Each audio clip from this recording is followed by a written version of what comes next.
Hello, everyone. We'll give you a few moments to trickle in. Welcome. It's great to be here with you all. If you can, I think you can. You feel free to put where you're coming in from in the chat. We'd love to know.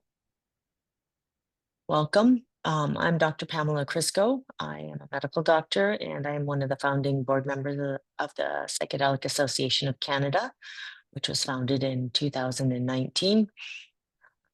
Absolute pleasure to be here with you. I want to first acknowledge that I am on the unceded territory of the Squaxin First Nations. I'm an invited visitor here, so glad to be able to be here. I want to also really acknowledge and thank all the volunteers at the Psychedelic Association of Canada. It is really a volunteer run and led organization. We have 2 full-time paid people, and everything else is done by volunteerism. So you're looking at really a community-driven effort here, coast to coast to coast in Canada. So thank you for joining us for this webinar. And again, I will just say I'm Dr. Pam Crisco for those that are just joining, a board member of the Psychedelic Association of Canada. And today I am so thrilled to have our guest, Curt Petrovich, with us. I had the pleasure of meeting Curt a few years back, I believe in Kingston, and where we had a very fantastic conversation, and we had a good interview in the Catalyst conference there. And I've always really been interested in how the media affects us and affects our world. And Curt is certainly someone with a lot of wisdom. So Curt has been a journalist for 40 years. Most of those years were spent working with CBC. He's covered critical incidents in Canada and abroad, natural catastrophes, humanitarian crises. He's been an investigative journalist. He's covered like plots around, trying to steal the provincial election in Manitoba. He did one of the most thorough investigations of the death of Polish immigrant Robert Chikansky at the Vancouver International Airport in 2007. He has a book, Blamed and Broken, and I believe you have more than one book, actually. And you've written, and Curt's written for the Tyee, the National Post, and also worked as a documentary consultant for many projects in Canada and the UK. And he is also an instructor at Kwantlen Polytechnic Institute in Surrey. He retired as a journalist from the CBC in 2023 and joins us here today. So thank you, Curt, for coming and joining with us. Well, thank you very much for the invitation. I appreciate it. It's wonderful to have you here. So one of the things we recently did as a team, and Curt was instrumental as an advisor in this, is and part of the impetus for this webinar came out of, as the psychedelic media really starts emerging in this space, and in fact has been emerging for a long time and writing a lot of stories, we're starting to see the same sort of problems in the psychedelic media as we see in the media itself. And Curt helped us along with a code of ethics that we wrote, and you can find that on our website under the ethics tab, on what are ethical guidelines for media generally and psychedelic media in particular. And there are actually codes of ethics for journalism, and yet we see such a wide range of journalism out there. And so Curt's going to work us through this, or what we're going to walk through this with. I think it's going to be quite a great conversation. But can we start off at where I'd like to start is, we hear terms, just so that we lay a bit of a foundation, we hear terms like legacy media and social media. Would you mind, for our audience, kind of talking about why we use that term legacy media, and how those two sets of legacy media and now social media kind of work together or don't work together, or are at odds with each other? Wow. How long was this webinar? Okay. Well, look, I think if you're older than 30, legacy media is what you grew up with, where you got your news. You got your news from television newscasts, and almost always those television newscasts happened at the end of the day at 10 or 11 o'clock at night. Sometimes you got news at 6 o'clock, but very rarely did you get news any other time. And then, of course, you had newspapers. I was a delivery boy for the Toronto Star when I was growing up, and you got your Wait, newspapers. you better tell some folks here under 30 what a delivery boy was. Oh, really? Yeah. Wow. Okay. Let me back up. Yeah, no, it's hard to imagine some of the changes that I personally have lived with, not just as a functioning member of society, but also as a journalist. But no, I delivered newspapers for the Toronto Star in the Toronto region when I was growing up, because that was really the only way to get a newspaper was to buy it at the store or have it delivered to you, and that's how I made my money. Oddly enough, to buy my very first computer when I was 13 years old. A computer that today can't do what my wristwatch can do, and how far we've come. But those media, the television news, radio as well, but newspapers, that was it. That was it. And if it wasn't on TV and if it wasn't in the newspaper, it wasn't news. And so, and a lot of those models were entirely based on advertising, because news doesn't pay. Television stations, at least in the old days, didn't have much money for news. So what they did was they sold ads. Newspapers were exactly the same. I mean, when you think of it, at the time, if you could buy a newspaper for 75 cents or a dollar, considering what you were holding in your hand, there was just no way that $1 paid for it. It was all paid by advertising. And the same with radio. There was a time when CBC actually had ads on the radio until the decision was made, no, we're going to go ad free on radio. And everything worked just fine that way, until people said that, no, that's not good enough. We need to have news 24/7. And that's when you saw the rise of cable news networks like CNN, which were remarkable in their day, because it was the idea that you could get the news whenever it happened. And it was like rolling a snowball down a mountainside. It just got more and more and more complicated to tell the news. People demanded it when they wanted it. And then obviously with the advent of computers and the internet, which really didn't come about until I was in my, I want to say, 20s, then it was, why can't we have news whenever we want it?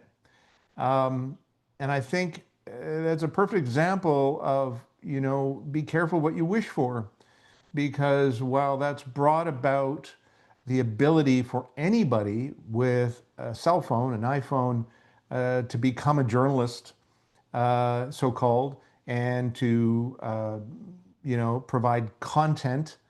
I don't necessarily like that word content, because it can describe almost anything, and often is used to describe things that we would consider to be news, but aren't really journalism. Anybody with a cell phone and a data plan can call themselves a journalist and put material up, and it's now able to compete with anything that the National Public Broadcaster of Canada does, or NPR in the United States does, or anybody else for that matter. And so you have all this incredible competition for so many eyeballs. And, you know, in some ways, I suppose that was a good thing.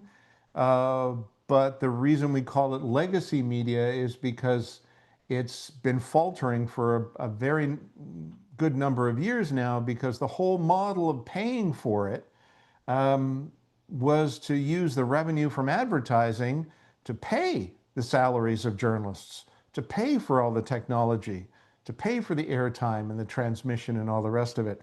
But advertisers aren't loyal to something as as what I think is a public service, which is news and information. I think having access to accurate, fair, responsible, accountable news and information, I think that's a right for everyone, on the level of healthcare, on the level of education, because a democracy can't exist without access to honest and accurate information. I don't know if you've noticed, you're in the United States right now. You're a brave woman, as far as I'm concerned. I wouldn't travel to the United States right now. I just wouldn't. So, advertisers said, well, all the eyeballs are moving to all of these platforms, websites, and so on and so forth. And they went where the eyeballs were going. And so, the legacy media like newspapers and radio and television, they started to lose money. And when you lose money, the first thing you're going to cut is the stuff that's kind of an extra, which is news. It costs money to do it, so you're going to cut back on it. And so when today people talk about how the legacy media is failing, it's not presenting accurate, balanced, broad-based kind of news and information, it's not entirely wrong. Because it becomes easier for somebody who's working out of their home with a laptop and a lot of enthusiasm and energy to go and talk to people and put them up on the screen like we're doing today. The only thing is it true? Is it accurate? What are you hearing? How do you know? What are the ethics of the people who are doing it? And I would argue that in most cases, you just don't know. There are some very good new media journalists today in Canada, certainly, not just doing sort of online stuff, but also doing, or rather, stuff on the web, video and so forth, but doing really good written, in-depth kind of material that the legacy media won't do because they have a very limited now range of focus. They have to focus on the things that are the most critical, and usually what that boils down to is what's happening now. What's happening now and why does that matter? And so when you come to an issue like, psychedelic psychotherapy or psychedelic medicine, or even the public policy around psychedelics, it goes down the list because it's kind of this thing that would be nice to be able to talk about, but how many people really care about it versus, what politician X said in center block of the House of Commons today. Before we move on, I worked for 4 or 5 years at CBC's Parliamentary Bureau in Ottawa, and they do a great deal of really, really good work. And I'd like to think that when I was called to do it, I did some good work. But a lot of the work is spit catching. You take a microphone and you stand there while whoever it may be emerges from question period, and you pepper them with questions like, why did you say that? And what do you think people will think about what you said? And then you take that and you put it on the air and you go and find somebody who disagrees with that. And then you put that beside it. And, that's called journalism. We can get into what my definition of journalism is, but, one of the reasons why I couldn't stand working in Ottawa for more than 4 or 5 years was because so much of it was just stenography, and it wasn't helping people understand what was going on. It was telling them you know, what event happened today and what people thought about it. But that was it, because the next day or the next hour sometimes brought something else that you had to focus on. And so that's what legacy media, in large measures, spends its time dealing with. The urgency of certain issues, a debate, you know, accidents, you know, the stuff we would call survival information. What's the weather? What's, you know, there's a flood. So let's talk about where the water's moving or where the snow is falling and so on and so forth. And all of that is important. But legacy media used to do, I think, far more of that, because they had the budgets to do it. And they didn't have to do it 24/7. So it meant people could take a breath. But that's not the case anymore. So that's legacy media. And I'm gonna contradict myself seemingly. I still think legacy media is absolutely crucial, because you have certain pillars of legacy media, like the national public broadcaster in this country, CBC, like some of the major newspapers, and some radio as well, that do have standards and do have ethics. And they may not be able to cover everything for everybody, but I think it's important to have institutions in journalism that have these kinds of transparent and accountable means of judging whether what they're telling you is true. Because we're obviously living in a world where, as I said, almost anybody with a cell phone can claim to be a journalist and say that what they're telling you is true, but there's nothing behind it. And it may very well be good information, it may very well be vital, but I think people need to know more than just what's happening. They need to be able to trust it. And there need to be measures in place to be able to judge whether what you're hearing is true and to challenge it. And so much of the new media, I call it new media, but so much of what you see online can't be challenged, can't be fact-checked. So much of it is, quite frankly, is propaganda. It's material that's content that's generated for a particular agenda. And so I think all of that creates this sort of despair and this weariness, I think, for most people, that they become overwhelmed, they don't know what to believe.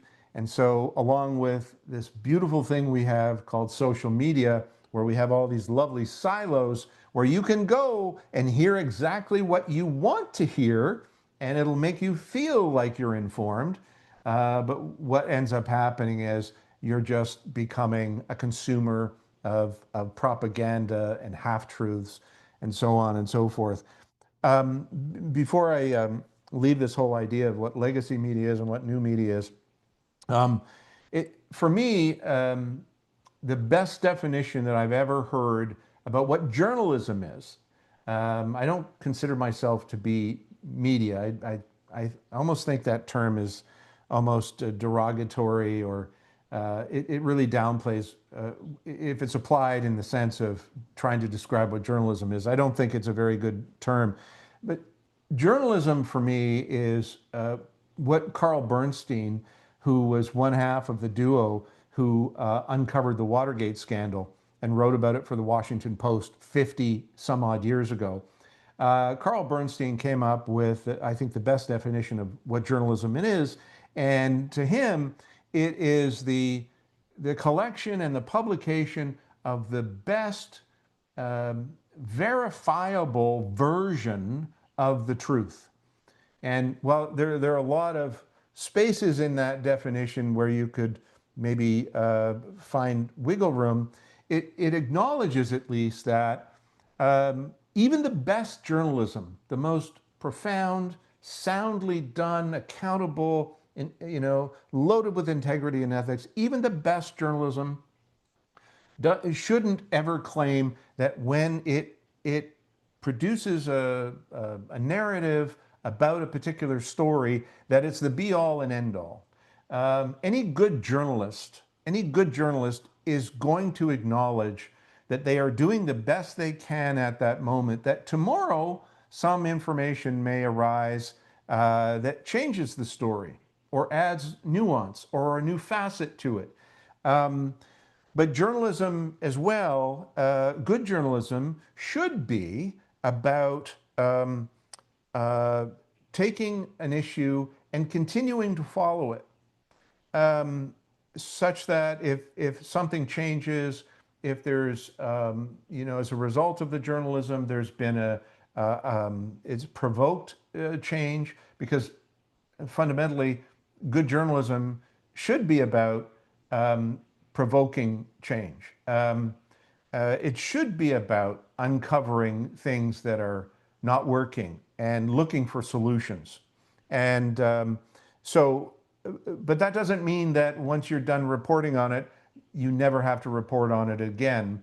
And sadly, what tends to happen today, just as a function of how much it costs to pay for a journalist, and what it costs to prepare and produce this material, this journalism, often what ends up happening is that you don't get that follow-up. And just as a perfect case in point, if you read or see coverage of a trial, for instance, often what happens is a journalist will show up on the first day of the trial. They'll dutifully record what the judge says and what the prosecutor says and what the defense lawyer says and maybe even what a witness says. And then they'll vanish because they can't sit there and watch it. And then they'll show up on the day that the verdict is rendered. And so you get this kind of artificial sense about what this trial was about. You certainly were told by the journalist who was there on day one, but some trials can last months or even years. And at the end of it, you get a verdict that the judge issues, and you accept it as truth. This is what happened, and therefore this is what's going to happen to the individual who is brought before this court. But as I discovered when I followed multiple trials connected to the death of Robert Jacansky, what you end up with in a verdict is often completely different than what you hear during the course of the trial. But you will almost never see that kind of journalism because you can't, it's too expensive to have somebody sitting there day after day after day paying attention to it. So the end result often ends up being a compromise. It's not that it's not true. You're reporting what happened at the beginning and you're reporting what happened at the end, but you're not really getting the whole story. And I think, if the goal is to present, as Carl Bernstein said, the best obtainable version of the truth, you're not presenting that unless you're there for the whole thing, or as much of it as you can possibly manage. So I don't see a lot of people in new media doing that kind of thing. Some are. I'm not suggesting that nobody is doing that. In fact, some of the independent media that I follow, they are sticking with stuff that the legacy media can't and won't do. The past election we had in this country is a perfect example. Yeah, legacy media certainly covered what everybody was doing on that day, but I saw a lot of independent media digging down into an issue and really exploring it in ways that the legacy media just didn't have the time to do. So they're in some ways, they're two different things.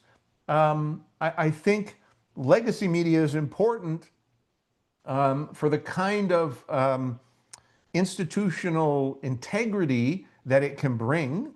And new media is important for the kind of intensity it can bring to a particular issue. But along with that comes the risk that it may not be necessarily accountable. It may not, they may not, the journalists working on those platforms may not work by the same ethical standards that are in place at places like the Canadian Broadcasting Corporation. But you know, the average person just sees it all as media, journalism. Um, and so, you know, that's why, for instance, during the last federal election in this country, you had one particular party and one particular party leader who loved to handpick the people who he would take questions from. I would argue that they are not journalists. They were, in large part, propagandists. They were internet people who had websites and YouTube channels and so on and so forth. But just because, you know, a political party leader calls them a local journalist doesn't necessarily mean they are a journalist. So maybe I'll stop there because that's about as much as I can say about the difference between legacy media and new media. That's fantastic. And that there's so much to go from here. Right. So one of the other, so circling back, like to you said, the definition of a journalist. So Mm. to be super blunt, and I think that's what we want to be here, is so for people that are listening are going to watch this later, you know, I'm going to ask you a bunch of questions here. I'm going to string them together. So how does one actually get the right to define themselves as a Mhm. journalist, and how do we say, like, this is what a journalist is and this is what is not, so that our listeners can sit there and go, okay, you're not actually a journalist, you're just a podcaster, or you're just a content maker. That's an important definition, because I see a lot of people giving themselves, self-labeling themselves a journalist, just like in psychedelics we see a lot of people self-labeling themselves shamans or whatever without any skill set. So that aligns. So how do we, as and the people watching, really hone down and be critical thinkers on what is actually a journalist? But also, you use this term, and you mentioned it a little bit. You talked about stenographers, but you also use this term lazy stenographers. And can you go a little bit into that, of how we're seeing that in people that will self-label themselves journalism? And then from there, you know, move into, let's talk about payment models and the rise of clickbait payments and how people are actually making their living in this, and what would be a solution for that? Like, what could we do to create a payment model that could Hmm. create solid journalism that we can, like I said, give us a, you know, the best facts as they are available. Okay. Well, there's a number of things there, and if I overlook one of them, please bring me back to it because all of those things are important. Um, um, I've gotten into many arguments with people about what constitutes a journalist. I know there are people who think that it's some sort of snobbery or some sort of elitism to somehow only apply the term journalist to somebody who works for, you know, perhaps a legacy media outlet. Um, I don't define it that way. Um, I define a journalist as somebody who has ethics.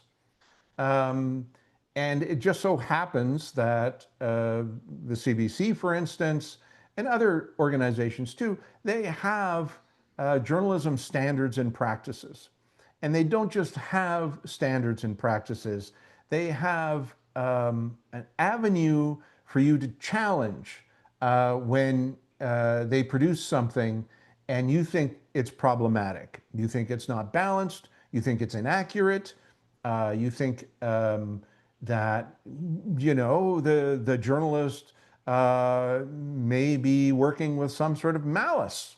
Um, uh, I mean, journalists are people. There's no, it's not like the priesthood where, you know, you go through a process and suddenly you are somehow, you know, one step closer to God. That you know, it's not like that at all. Um, you know, there is no real professional standard for journalism, not in this country.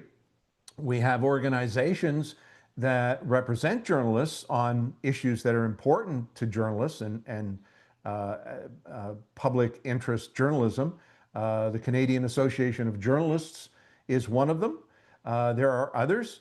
But even they don't really delve too deeply into who is a journalist and who isn't. A case in point, again, going back to this last federal election, there were some incidents where the parties, both the Liberals and the Conservatives, decided for themselves who would be permitted to enter a particular venue in order to ask questions of a candidate or the leader. And in a couple of cases, certainly it was daily with the Conservative Party. They actually broke with decades of tradition and refused to allow journalists on their buses and on their planes, even though the journalists were paying their freight. They just didn't want them there. But then they turned around and you know, would admit people to their news conferences who I wouldn't call journalists at all. But the Liberals did it too. They, you know, they gave their licks to, um, um, I'll use the term journalist, but to writers who publish, who clearly imbue their stories with personal opinion, with, you know, invective and inflammatory you know, remarks about the character of somebody. That's not journalism. Unfortunately, the Canadian Association of Journalists, in sort of picking up the, you know, picking up the challenge of trying to hold space for everybody who calls himself a journalist, ended up including some people who I would have kicked out of my venue as well, because it's clear that they have an agenda, not even hiding it. And I don't need to mention some of those outlets. I think most people are aware of what those outlets are. They're extremely popular, you know, but when an outlet is a Canadian outlet that has the word news in its name is selling Trump merchandise, I mean, that's a pretty big clue that it's not journalism. I don't know what it is. So, what is a journalist? I think it comes down to, and again, you know, some people who I would consider colleagues might completely disagree with me, but I did it for close to 40 years, and I think I think I did a pretty good job. Um, it, a journalist is somebody who is, as I said, interested in the best obtainable version of the truth, but is also accountable for what they print or publish, is transparent about how they got that information, um, because it's really, really important for the integrity of something that we want to call journalism, for the journalists to show how they got that. Um, that doesn't mean that authentic, bona fide journalists don't, on rare occasion, have to withhold sources or have to maintain certain confidences. That happens. But again, in an institution, a legacy institution like CBC, for instance, there are well-defined and transparent. The public can read, you can go to the website, you can see how these things are handled. if there's a decision, for instance, to do clandestine reporting, hidden camera, not revealing the name of a source, not describing individuals, things of that sort. These are serious matters that can and often are challenged, but at least you know that it's being done and why it's being done. So somebody who just calls up a bunch of people and then anonymously says, well, I talked to 10 people, none of them want to go on the record, but I'm going to tell you what they said. Um, I suppose the measure of whether that's journalism is how important is the public interest value of what it is they're reporting. But I would say that if somebody is calling themselves a journalist, but they don't want to tell you how they got the information, they don't want to tell you why they're not telling you, um, uh, I don't know how anybody's supposed to trust it. Doesn't mean that it isn't true, but if you can't trust it, then I wouldn't consider that to be journalism. Can It's I just information. jump in there though? But Yeah. that's such a term that's thrown around so much, especially by people that are we've all done it, siloed ourselves into like what can you trust and what can you not, and we're moving Mm. into a period very quickly where this conversation could easily be AI. It could be Mhm. we could be two AI avatars. They'll sound like us, they'll look like us, they'll have our mannerisms, and so trust is such an odd word right now for that. So, but you, I know you haven't quite finished answering this, but I think we'll get to the answers. But what you're bringing up here is the bias. And we've chatted about this a lot. Like humans are biased, journalists are biased. And yet they quite often, the people we encounter who are writing stories and who want to interview us in the psychedelic field and ecosystem, they're coming to us as if they have no bias. Now, Mm. how could we change that? Like, but should we not just simply have, if you're going to wear the moniker or the hat and say I'm a journalist, should the public not have the right to just see, hey, here's my biases, here's my background, here's where I come from, here are likely my biases, and put them right up front? Yeah. Well, look, you're right. Journalists are people just like police and politicians and anybody, doctors, nurses, what have you. The difference with, I suppose, a journalist is that the concern is their bias influencing their reporting? Is their bias influencing who they talk to? Is their bias influencing what they use of a particular interview? Um, so the notion that somehow you can find a journalist who isn't biased is, I'm going to tell you, is just absurd. Um, I vote for particular kinds of people. I buy certain sorts of products and avoid certain purchasing decisions because I have certain attitudes towards what's publicly responsible, what's important. All of those things are basically who I am. So, I don't, I can't necessarily leave all that at the door when I want to interview somebody. If I have to interview somebody, for instance, in the oil and gas industry, or I need to interview somebody, as I have in government, about the issues around public policy and psychedelics. Um, I'm someone who has benefited from psychedelic psychotherapy. And I have made that clear. I mean, I almost don't have to because it's out there. I was, part of a documentary. I've talked and written a lot about my feelings about the benefits of psychedelic medicine and psychedelic psychotherapy.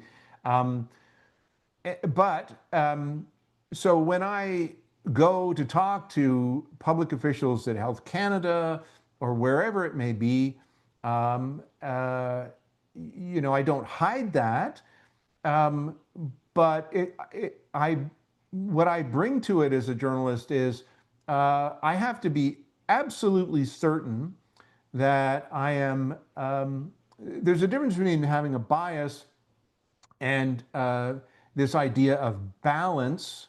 A lot of people think that balance is, well, balance is when you talk to people on one side of an issue and then you talk to people on the other side of the issue, and then you present both sides so that people can make up their minds about whether, you know, they believe this or they believe that. And by doing this sort of both siding, that somehow that's good journalism and that's balance and everybody's good and we can all go home for the day.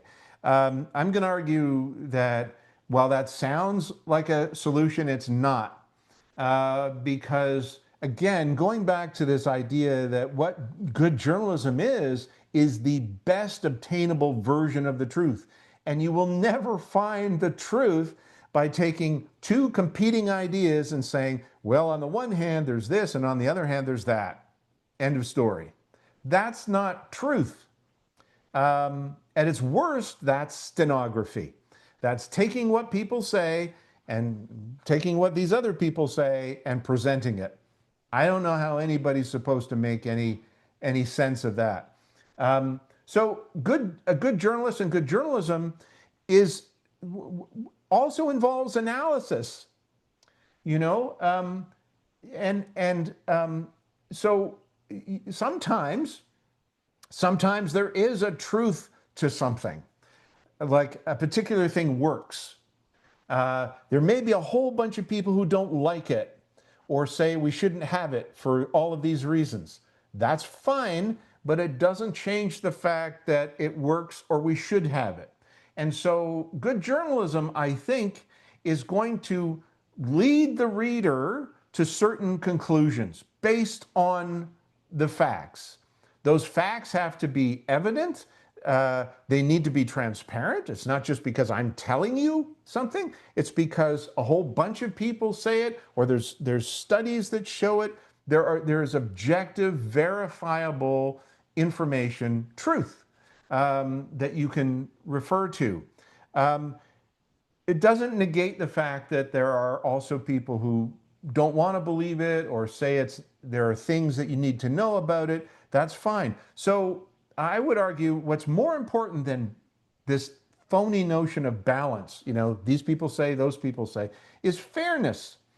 And fairness involves, and all journalism should involve this, fairness involves, yes, talk to the other people. Talk to the people who say it's bad or say it's good or say you've got it wrong. Absolutely.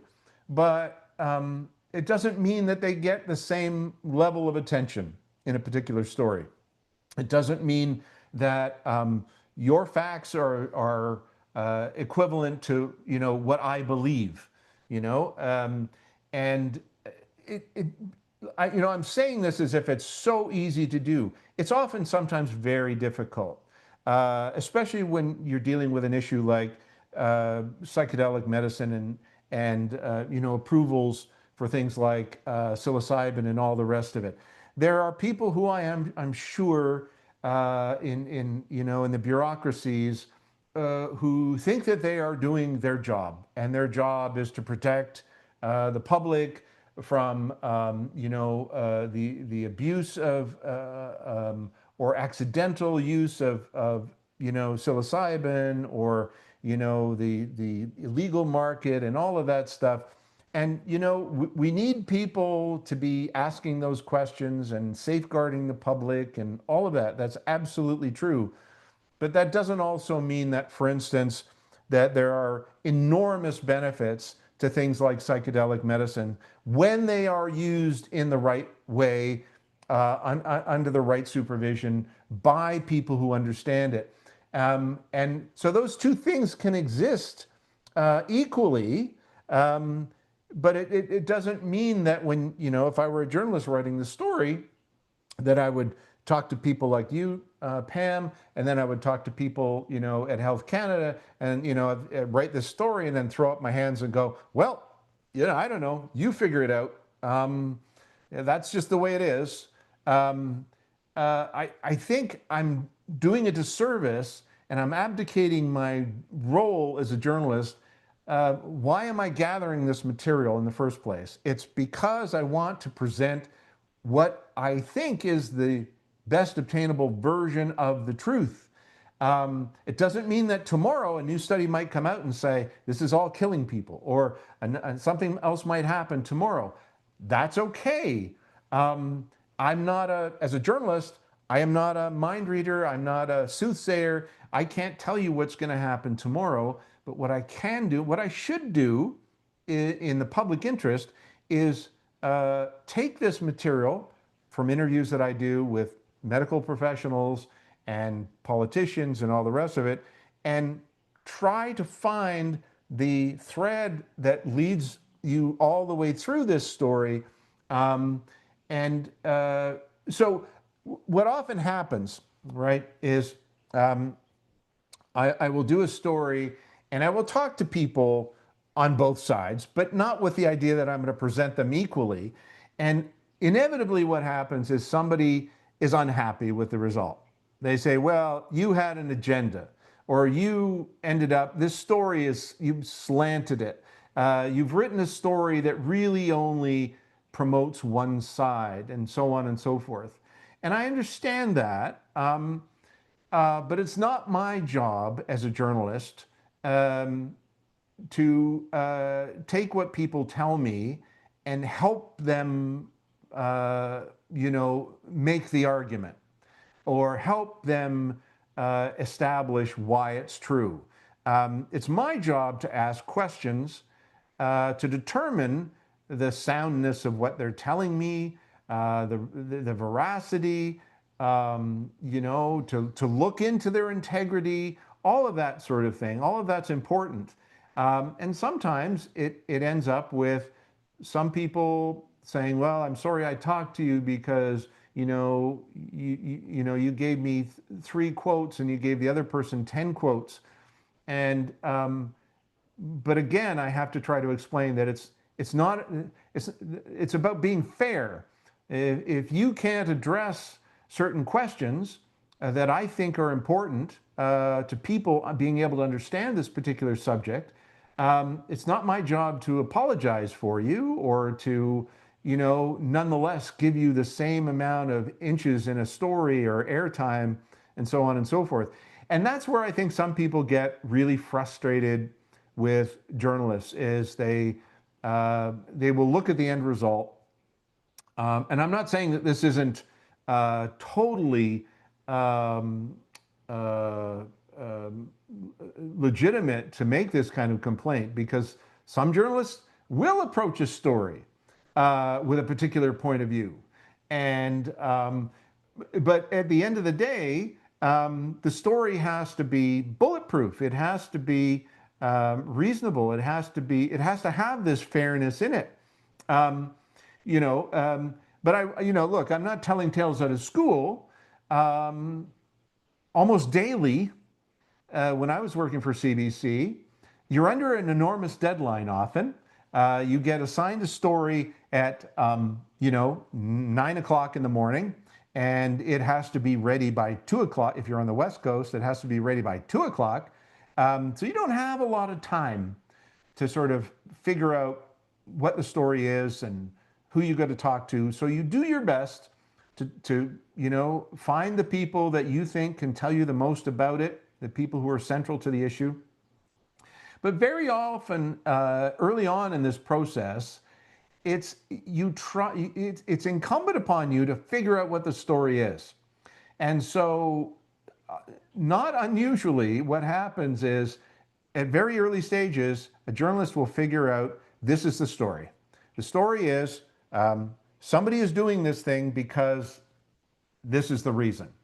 And so what goes through a journalist's mind sometimes is, well, I need the person who's central to the story, then I need somebody who can comment on it, and then I need somebody who's going to contradict it, so that I can show that I've talked to the other side. There's this balance issue again. And often what happens is the journalist will already predetermine what it is they want that person to say. it's a function sometime of very tight deadlines on stories, where in order to be able to produce it at all, the journalist has to come to a very quick realization of what's the thing I really need that person to say in order for this story to hang together.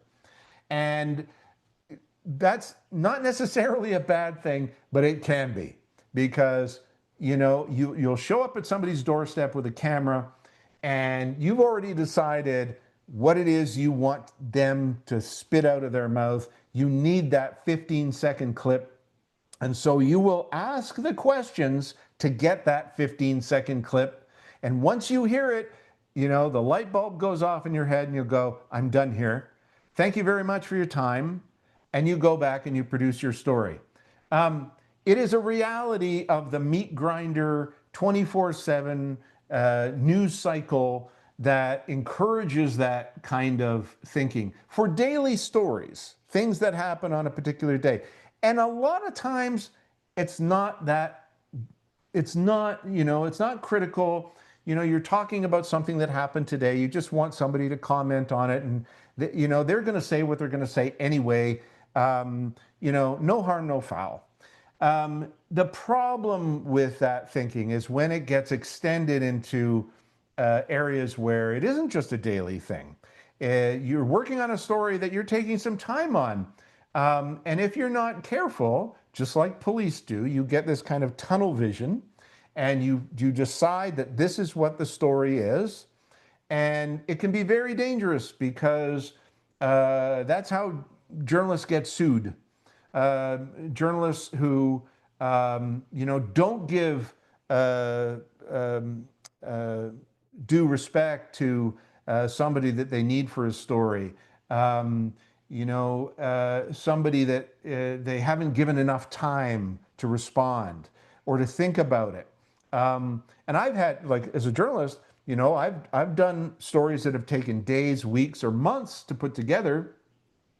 And I've had people at the end of it complain and make complaints and say, well, I don't like what you said in that story. It doesn't, it's not fair to me, and all the rest of it. And here's where the accountability comes in. I then have to show the lengths I went to get that person involved in the story and to comment on it and to be a participant in the story. And if I can't do that, then they may have a point. Maybe I didn't treat them fairly. Maybe I did jump to conclusions. Maybe I predetermined what the story was. So I learned very early on in my career that the way to bulletproof the story is to just have integrity. Just, give people the opportunity, the time they need to think about it, to say what they need to say, and to have questions that challenge what they're telling you. It doesn't mean that you publish or print or broadcast every single thing they say, but if you don't do that, it's not doing the profession of journalism any good, because then it reflects badly on all of us. Every time there's a piece of bad journalism, any journalist who has to go and talk to that person again is persona non grata. The reputation of journalists is already sort of down there with lawyers and other people who, and police, who get a bad rap for every single bad thing that somebody who does their line of work does. It goes with the territory. But so, I don't know if you're going to ask me this, but my advice to people who are approached by journalists, would you do an interview on this subject? Would you answer some questions about this? Such and such happened today. I need you to comment. My advice would be to understand who it is that you're talking to. You don't often have the time, but if I approach someone, I'm very comfortable saying, here's what I've written. You can Google my name, Google the stories I've written. You make up your own mind about whether you trust me to be fair, to be accountable, to quote accurately, that I approach a particular subject with some care, all of that. I mean, that's really part and parcel of what you should be doing with any journalist who approaches you. I expected it all the time when I talk to people about, especially about controversial subjects. Um, and some people are going to say, no, I don't want to talk to you. Okay, Well, not and going to there's a few argue with you. more. There's a few more we discussed that we threw in there too. As and I was going to get to this at the end, but we're here Okay, now, so we're going to talk about it now. okay, Um, sure. is one, looking at what they've written before and how thorough are they? How good of a journalist are they? If they are at all a journalist. Two, especially for those of us in professions where our reputations and our integrity matter, having questions submitted in advance so that you can have some thoughtfulness about how you answer the question so that you can take the time, or you can say, maybe I'm not a subject matter expert in that and I'm not the best person. I'll get you somebody else. Mm-hmm. That's also um, and and that bridges into also artificial deadlines, which you've touched on a little bit. You get your story at 9, you have to be done by 2. What is this? Like, I'll just say, this is a junk, like these artificial deadlines. Like, I've said that to many journalists, like your artificial deadline is irrelevant to me. I'll get back to you in a few days after I've had some time to think about it.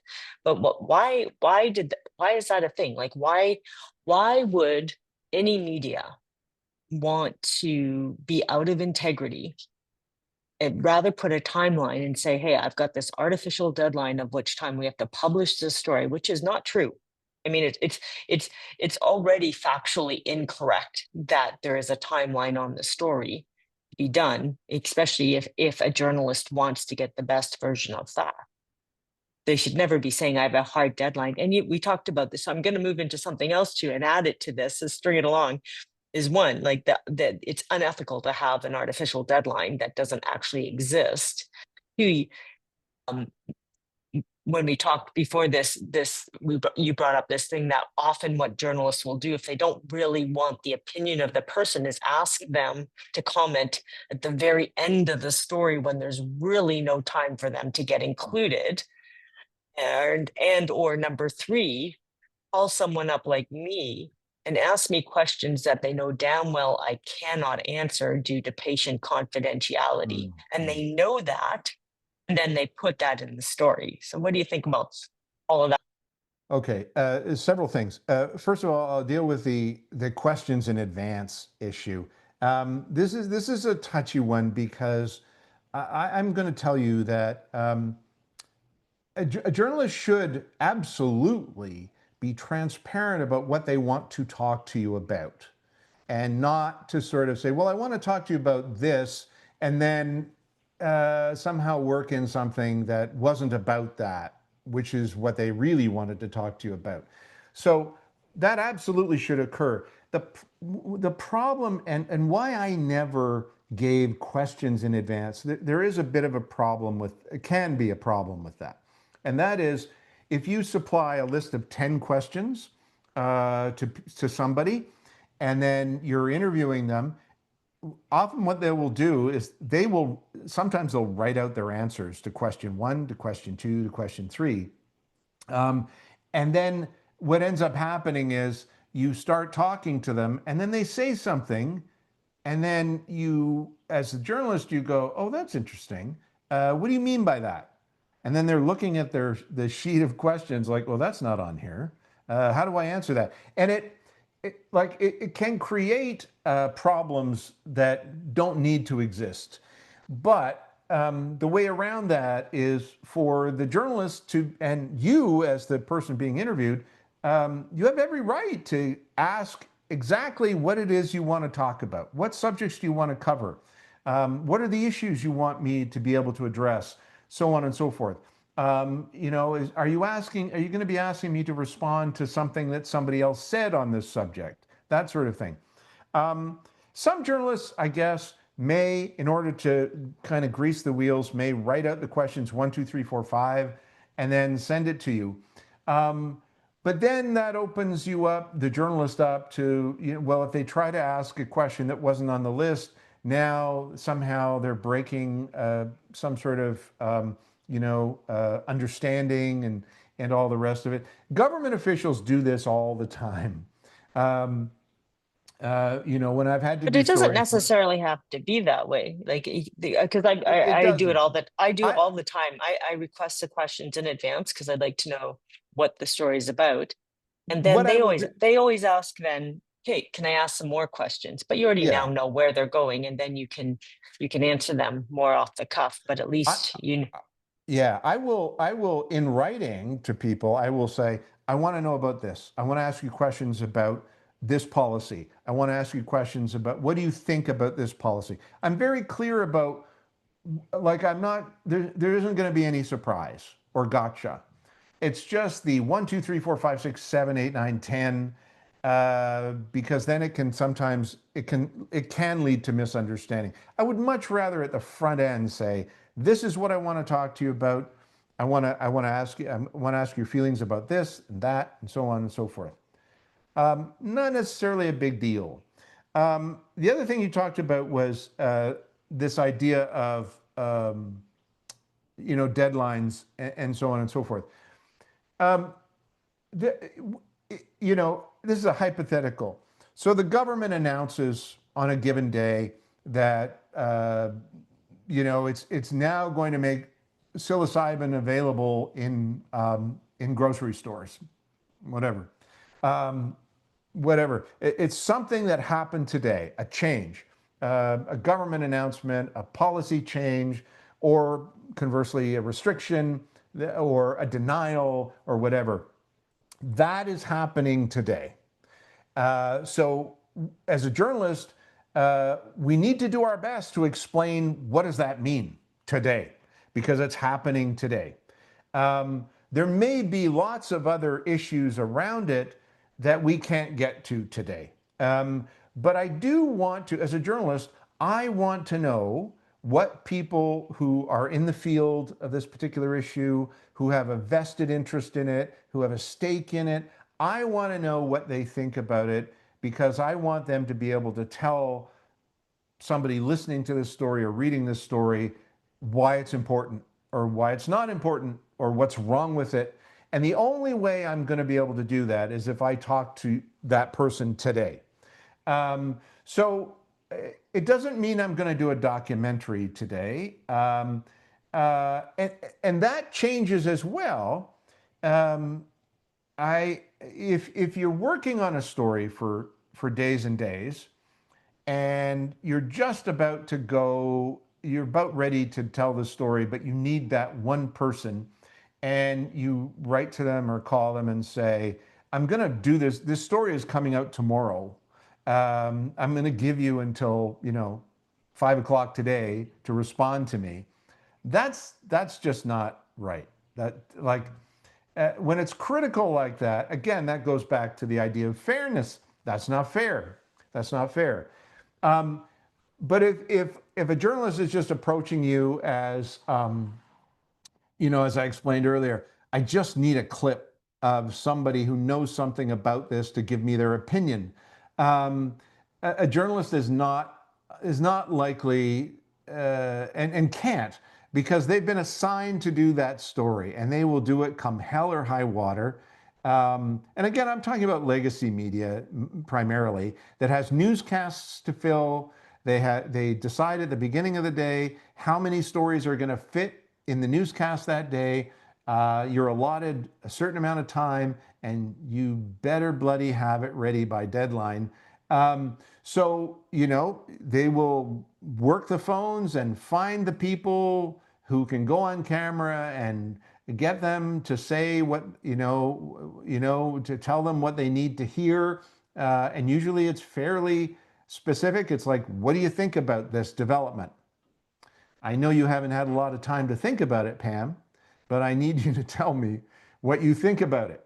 Um, uh, it- does it make for the best obtainable version of the truth? No, it doesn't. But it's what we have. Um, and I would say while there's a place for that kind of reporting, I mean, that's why personally I ended up doing the kind of writing that I did for the Tyee and later for CBC. I wrote about psychedelics and so on and so forth, because no one else was doing it. And it's the kind of thing that you're not going to find a journalist, generally speaking, in legacy media anyway, who has any kind of knowledge about it to even ask the right question. They're going to be the people that call up Dr. Pam and say, um, I need you to tell me everything you can about why psilocybin should be legal, or why this should happen, or why that should happen.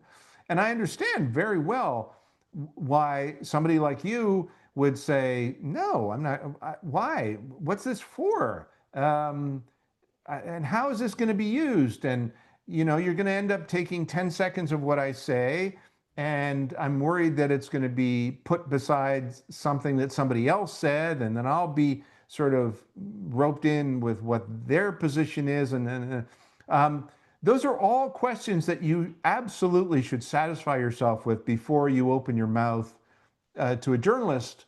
And I wouldn't blame you for saying, yeah, no, I don't really feel comfortable. If you want to do this story in a few days, I'll give some thought to it. And I want to make sure you understand what the issue is as well. But you're never going to be able to get away from the notion that when things happen on a particular day that need to be conveyed to the public because it's in the public interest, there are going to be journalists who say, you need to talk to me today. I'm not here to hear your life story. I'm not here to do a whole, and like, I don't understand the whole issue about psychedelics, but I just need you to tell me whether or not this is a good or a bad thing. Um, I, it's not good journalism. But without people who are knowledgeable, and this is what you'll encounter, a journalist might say, well, if you don't talk to me, I won't have, the benefit of your perspective and your knowledge and your skill. And, I'll have to find somebody else who might be less informed, and the story will suffer. My interest here is in the public interest. So, come on, Dr. Pam, give me 5 minutes and talk to me on the phone, or we'll send a camera to where you are. Um, that's a judgment call on your end. I would say, uh, you might be able to take comfort, a little more comfort in doing something like that if you at least trusted the journalist and you had an understanding of what they had written and what they had done on it. But if they're just sort of a daily assignment reporter, and this is probably the only story they'll ever do that ever touches on this subject, I don't blame you for saying, yeah, I'm not really comfortable. Can Um, I jump? I'm going to jump back in here. So I want to some other things, and because we're getting close to time already. I can't believe it's going this fast. And there is a question I want to ask from the audience. But I also, another topic that we had talked about, which kind of aligns with this, is it's common with the biases, and it's common with the news cycle, and it's common with information coming up that the story changes, that what was written was wrong, or a part of it was wrong. We see the corrections put at the end. Now, why wouldn't it just be standard of practice to put the corrections at the beginning? Like, why would it that just not? I see a number of news organizations now in print doing that. They put the corrections right at the top. We got this part wrong, it's been changed, or this story's been updated as of 4 p.m. today, showing, like, honestly, good intentions, integrity. Why would that not be just a standard of practice across the whole media, to say, we got something wrong and here's the update, or we apologize that we really got it wrong and here's the hmm. correction? Like, why would it ever be put at the end? To me, at the end, it seems like the intention is to manipulate. No, when it could be at the beginning, which mean the intention is to be transparent and honest. I suppose it depends on how critical the error was. If you've misspelled somebody's name, or you've, which isn't insignificant. I think it's important because I've had corrections that exist for all time on a story because I misspelled somebody's name. And that's fine. Um, uh, but if it's a relatively small thing, I don't particularly have a problem with it appearing at the end. If the whole point of the story changes, absolutely.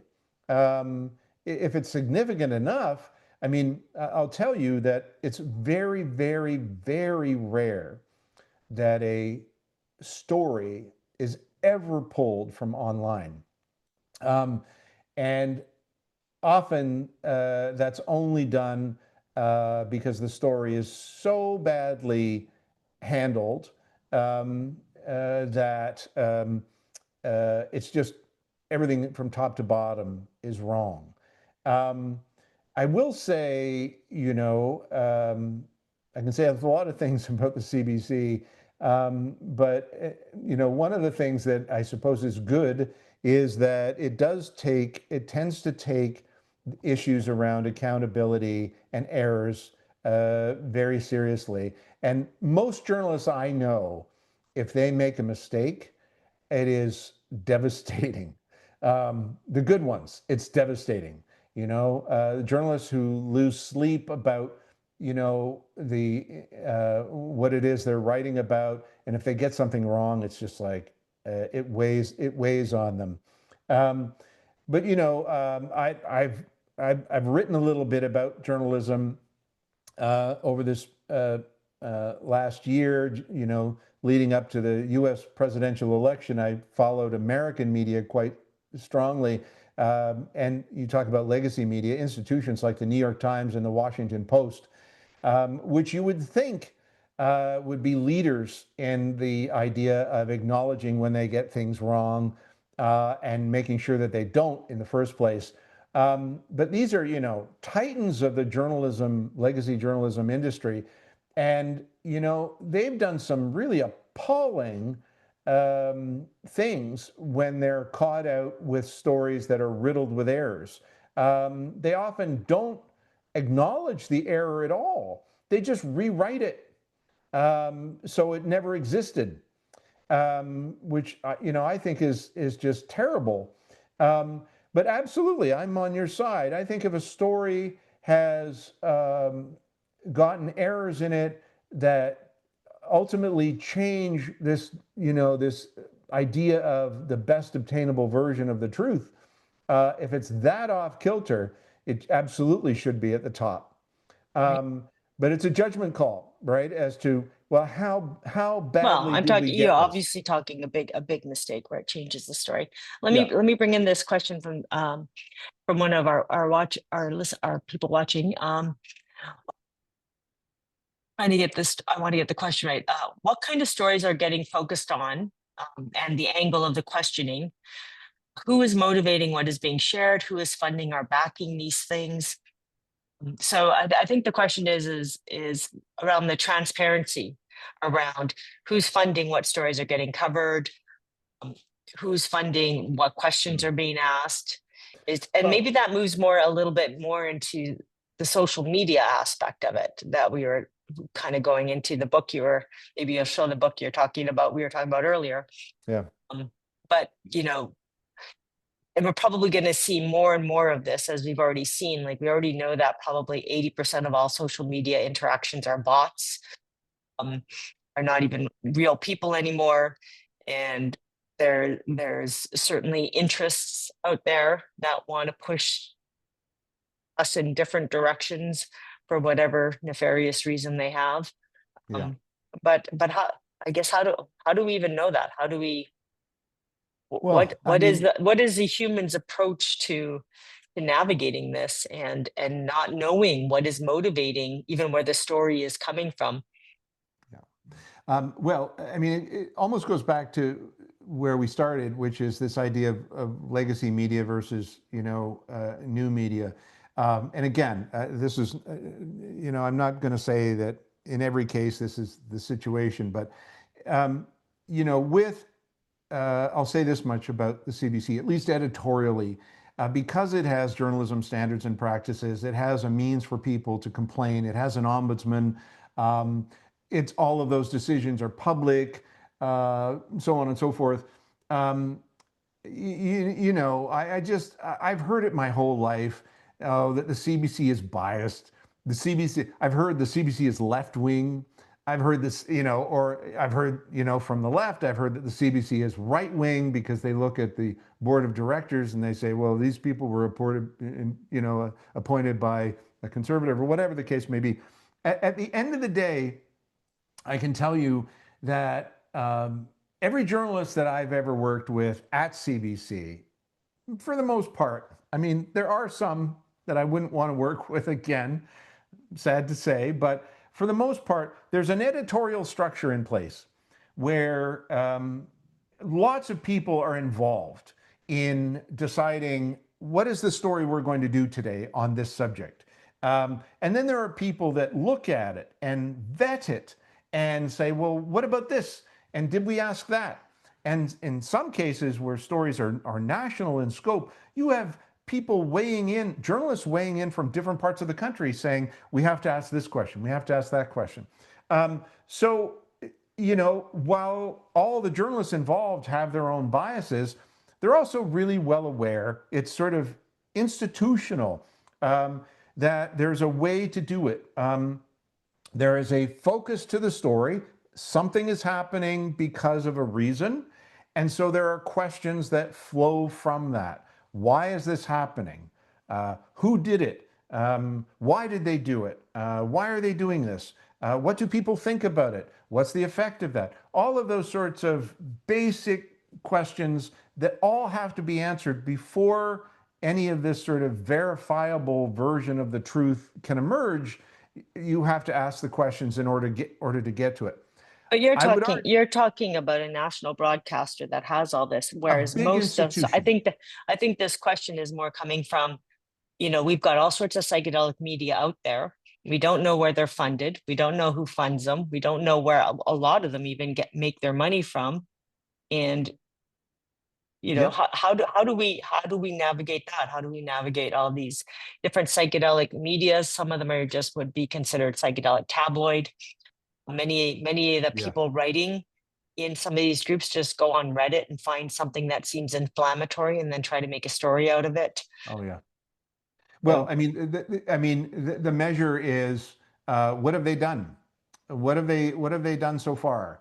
And if every single story that you can find that they've done is this is bad, this is bad, this is bad, this is bad, um, I mean, the first clue is where's the balance and fairness?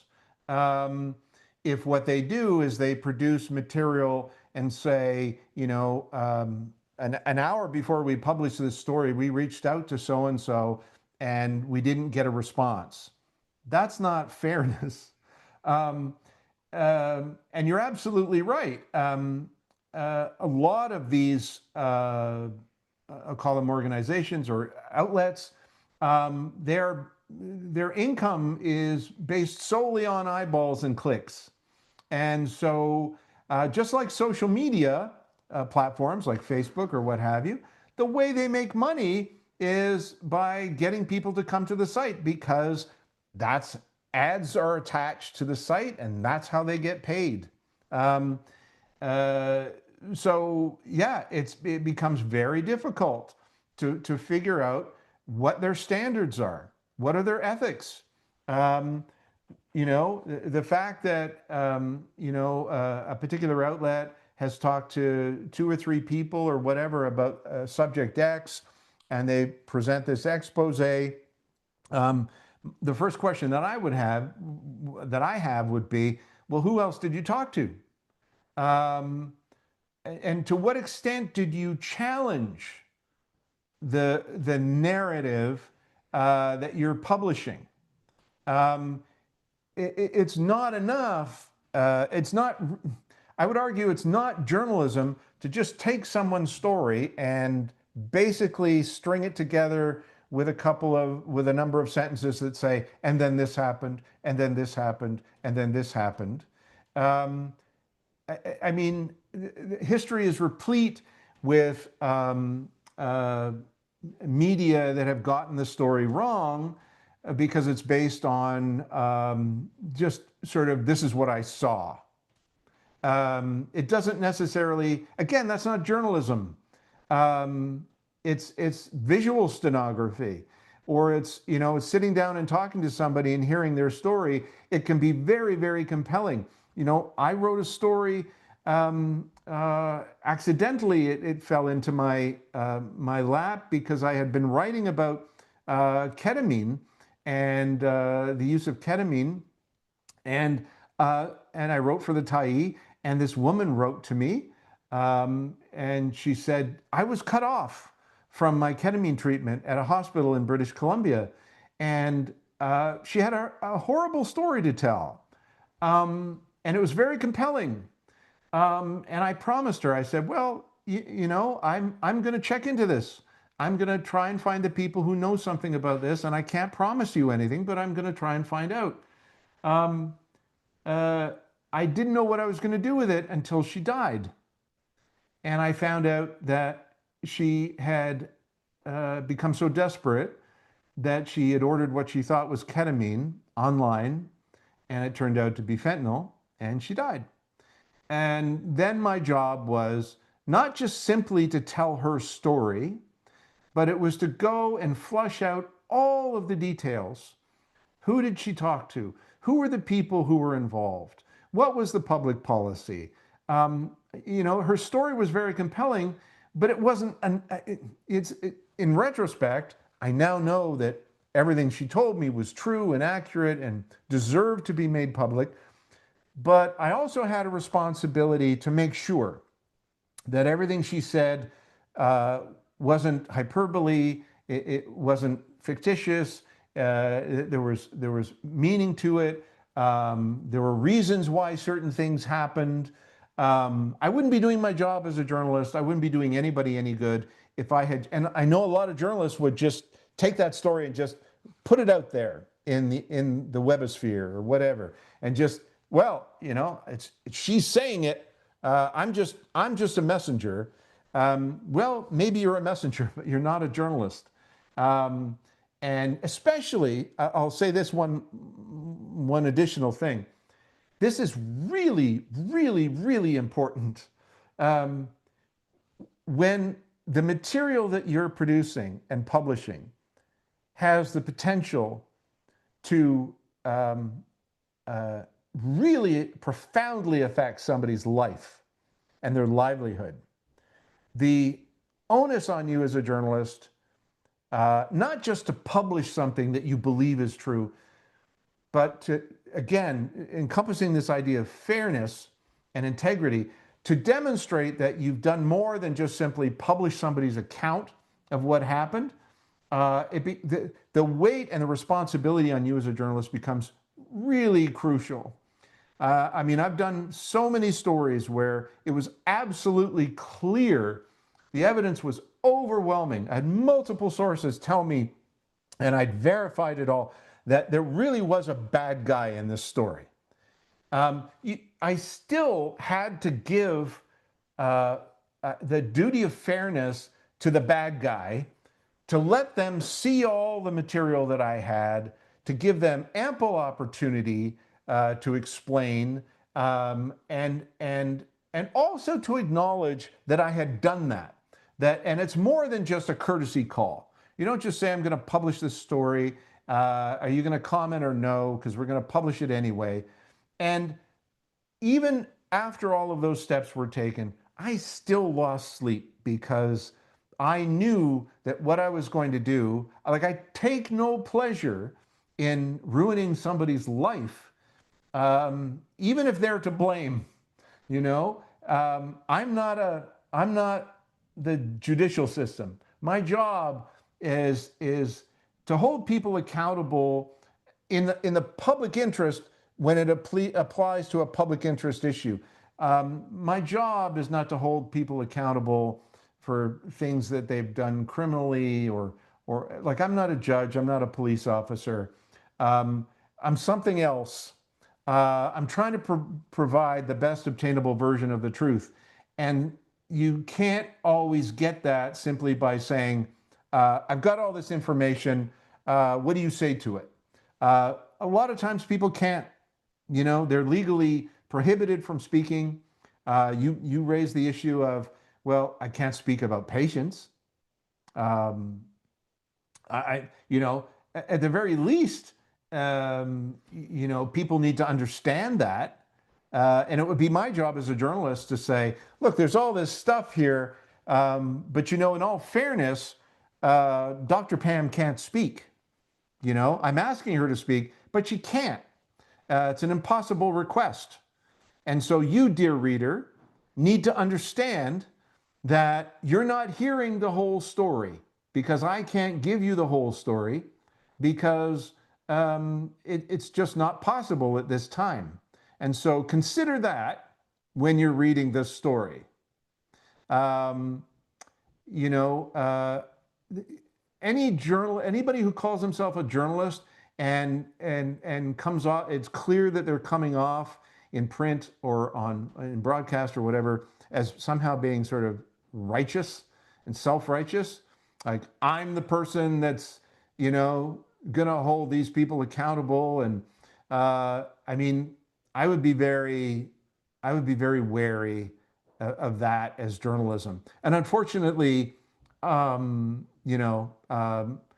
internet and websites and so-called news outlets are just full of that, because they need to be in order to attract eyeballs and interest. And, they need other people to write about them. They need it to be on Reddit so that other people will then go to the site and track it down and all the rest of it. I would argue that those people actually don't care about the best obtainable version of the truth. They care about surviving another week so they can write more material and more content. That's pretty powerful stuff there. I really hope that everyone that watches this and sends this part right here at the end here, especially, and not all of it, to all their writer friends and journalist friends, that if you are, especially like if you are going to destroy somebody's life with the story, that it is incumbent upon you to have done the work. And we don't see that. In fact, we don't see that in the psychedelic media. I've seen two examples in the last month of a reporter thinking they've got a hot topic because somebody said something, and they weren't willing to do the work to actually make sure that they really did that. And it's there's consequences, and those consequences may feel those consequences one day if the story lands on their lap. So these are really important things, that the level of integrity that you have brought to the profession, how clearly you speak about what are the obligations of someone who is a journalist and what are the obligations of good solid media is so important here. I want to give you, I'd love to be here for another half hour. We have 2 more minutes. I want to give you the last word on what are some of your favorite media? Who's doing it right?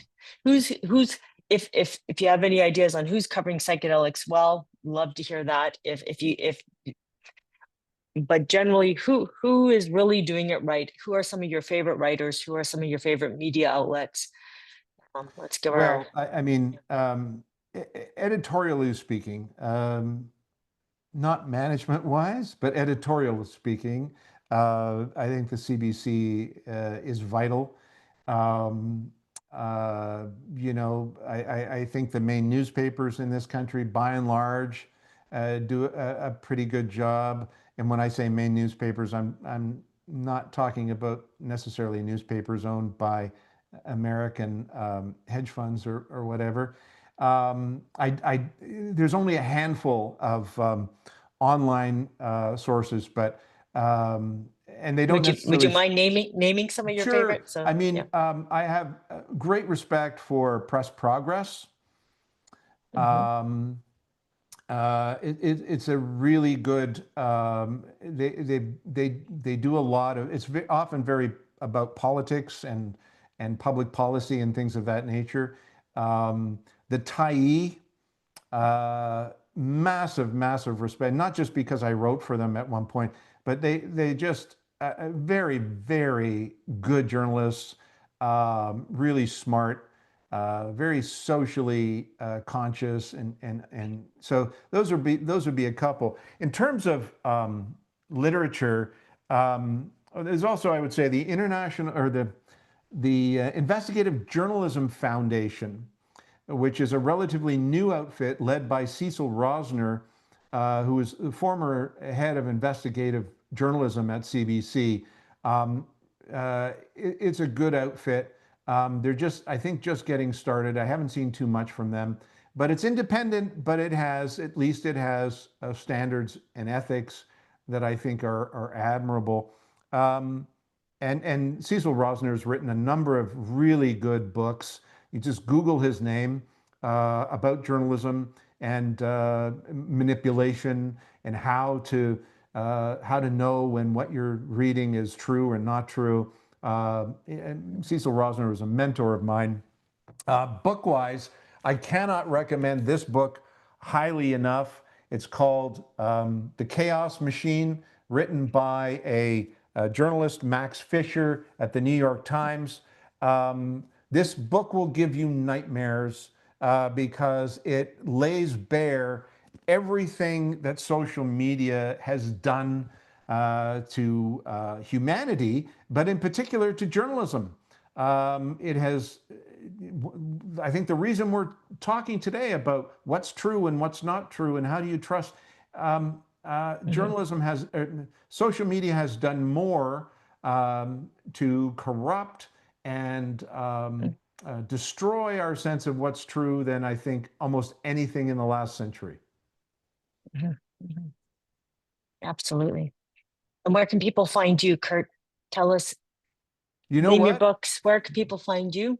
Well, I gave up social media in part Good for after you. reading that book. I got rid of all my Meta accounts and all the rest of it. So I'm not on social media, except I do have a Blue Sky account Mhm, because for now, at least, it seems to be relatively um, unmanipulable. What's the word? I feel that it's at least a place where, but I'm not on there very often. Of course, I mhm, have written this book called Blamed and Broken. You can mhm. buy it almost anywhere. I have a website, curtpetrovich.ca. I haven't written there for a while, but you can certainly reach me through that website for sure. Wonderful. Thank you. Thank you so much for joining us. We're definitely going to get you back. I hope, and we've got many more topics to talk about. Sure. I know that. And thanks to all of you for watching. Father's Day is coming up, so why don't you gift your dad membership to the Psychedelic Association of Canada? It's what every dad needs. And thank you to our amazing volunteers that make all this happen. And I know this is going to end like abruptly. So thank you so much, Curt. Really appreciate you and all you've done for journalism. And thank you for spending some of your precious time with us today. You're welcome.